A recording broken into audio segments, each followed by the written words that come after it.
Hi guys, so there wasn't a PMQs as normal this week because the Prime Minister was not available. He was at the NATO summit where he was meeting members of that organisation, including Donald Trump.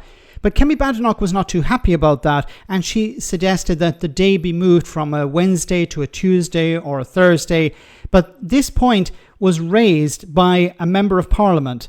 But the interesting thing is, it was a member of her own party. Have a listen. Pritchard. Thank you, Mr. Speaker. Whilst we may disagree on the detail, can I agree with the Prime Minister that as far as possible in this place, it would be better to keep partisan politics out of national security issues? And who knows, I may get the whip withdrawn for saying that, but so be it. There are things that go beyond party politics. So can I thank the Prime Minister for all his hard work in the national security interests of this country. So what Kemi Badenoch was doing was criticising the Prime Minister, suggesting that he was running away from PMQs, when in reality he was attending this NATO summit. Now, Mark Pritchard here is a Conservative MP who called out his own leader, which is quite brave, and even said there he might lose the whip over it, or it's possible he could lose the whip over it. But it was a brave thing to do, and it was the right thing to do. What Kemi Badenoch is obviously doing is engaging in party politics, trying to turn this into a political football, criticising the Prime Minister for not being present. But obviously he couldn't be present if he was attending the NATO summit, now, or the NATO meeting. Now, it's interesting also because Kemi Badenoch had never brought this up as a point, as a problem, when Rishi Sunak was in charge. And Rishi Sunak missed many more PMQs than Keir Starmer has. So it's, of course, a bit hypocritical to criticise the Prime Minister for missing meetings if the previous one missed a lot more and you didn't have a problem with it. See, this is twofold. There are two problems here. First of all, Kemi Badenoch wants to turn everything into a political football. She wants to grab onto something and use this, in her eyes, as a tool to beat the government with. But it's a really bad choice here because he was attending a NATO summit or a NATO meeting, which is important for national security.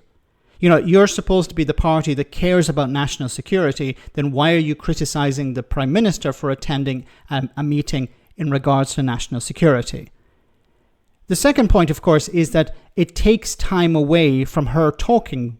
So she needs to be front and centre. She needs to show that she's standing up to the Prime Minister. We've seen a sort of drift over the last number of months towards Reform UK. So the Prime Minister and ministers are referring more to Reform UK than referring to the Conservatives as the opposition. They criticise the Tories, obviously, and talk about the last 14 years or whatever. But they have shifted a lot more focus towards Reform and Nigel Farage, calling him out, even MPs calling out Nigel Farage on the NHS or being a Putin puppet or whatever. I'm not sure how well this will work, but Labour seem to think this is the right approach. And if they're talking about Nigel Farage, they're not talking about Kemi Badenoch.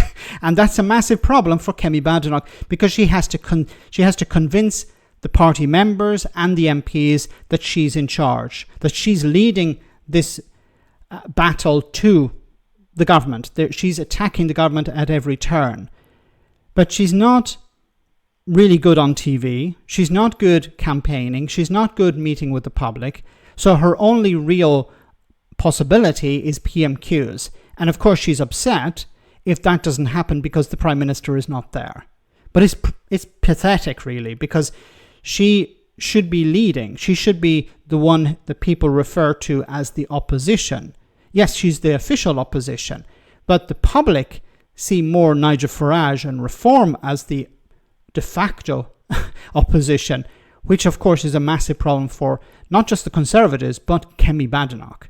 Because how can she justify her position if she's not cutting through? Let me know in the comment section, guys, what you think. As always, your comments are greatly appreciated. Thanks a lot.